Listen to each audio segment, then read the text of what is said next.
Hello everyone, আমি পিয়ালি।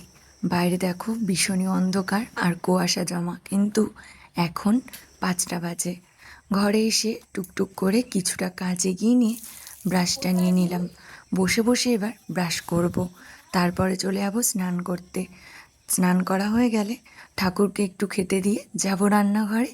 তো চলো আস্তে আস্তে কাজটা শুরু করে নিই।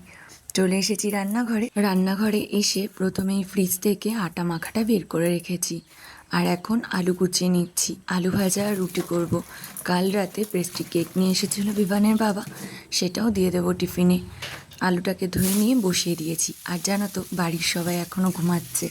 আমার এখন ভীষণ ভালো লাগে একা একা ফোনে গান চালিয়ে কাজ করে নিই, একটা আলাদাই শান্তি।